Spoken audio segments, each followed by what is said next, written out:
Hey people, Neil McQuaig here, and welcome to my first devlog for Rotburg, a 2D horror platformer I've been working on with a team of 4 others.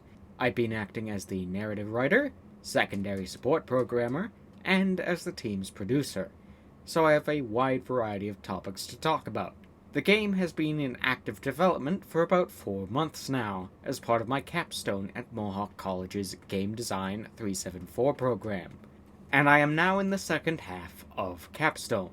I'm going to be making weekly devlogs for what I've been up to on the project. This devlog is for weeks 2 and 3 of capstone 2, since week 1 was mostly getting back into the swing of things after a break. For those who have not heard of Rotburg before, you take the role of a streamer on an urban exploration trip to a long-abandoned mega-school that has become known as an urban legend, called Rotburg, a colossal heap of rotting concrete and wood that nobody has gone near since a mysterious series of disappearances roughly 20 years ago. You bring your dog along with you for safety's sake, and for the views for your live stream, since everyone likes dogs. But after you start encountering strange and terrible creatures in the ruins, you fall through the collapsing floor, and your dog gets kidnapped. Now, you have to get your dog back and escape this rotting hulk of a building before it consumes you. Rotburg will have 3 total levels for the demo version that we are creating, those being the tutorial, also known as Level 0, Level 1, and Level 2. Ideally, the full game would be roughly 5 or more full levels, but for now we are keeping our scope down in order to have it ready to attend Level Up 2026 in Toronto. Starting off with the new mechanic I have added to the game within the last couple weeks with the help of our lead programmer, Parker, to integrate it into the project. This is the lighter mechanic. Over in the top left is the player's health, represented by their heart rate.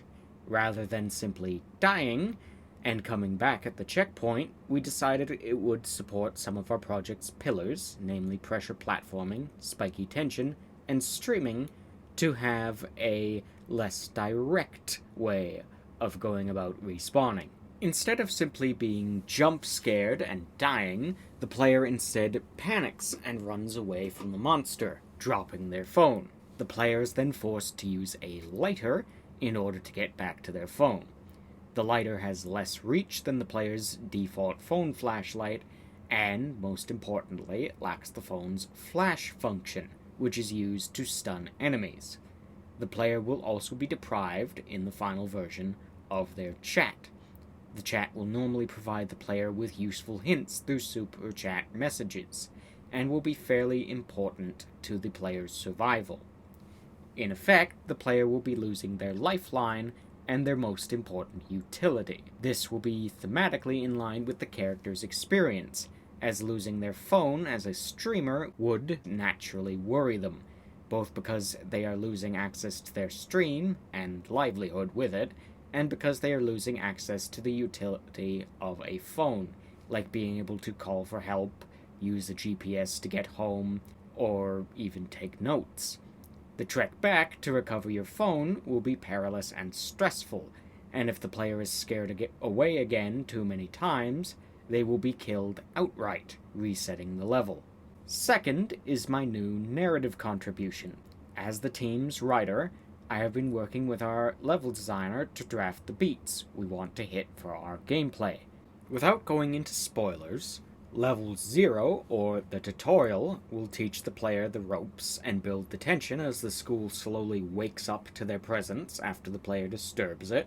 Level 1 will feature a slowly building tension as the player gets their hands on new items and encounters new enemies. Level 2 will be a mad dash gauntlet, with our most difficult enemies and platforming designs keeping the player from their dog.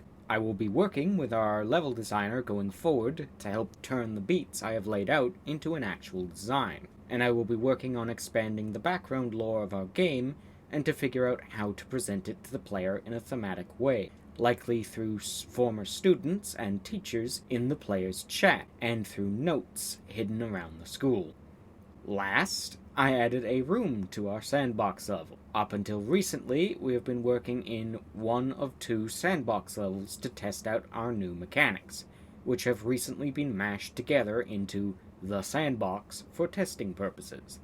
This room is roughly midway through the sandbox, and is a short segment designed to help introduce the player to one of our major enemies, called the Blackguard.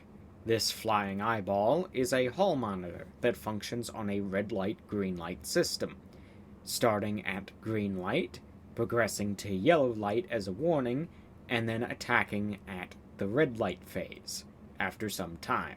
It can be stopped by either flashing it during a very brief window during the red light phase when it's about to charge you with your phone's flashlight, or by climbing into a locker before it reaches the red light. If you do not get into the locker in time, then you will have to flash it or suffer damage. You cannot enter the locker during the red light phase. The room I designed is a winding series of platformer jumps going up and down, designed to slow the player down with difficult platforming, giving the Blackguard time to take a swing at the player, and the lockers are placed frequently so the player can access them when they fail a jump, or just when the Blackguard is about to attack. That's all for this week. I will be back next week with another devlog, focusing likely on the narrative design aspect of our project.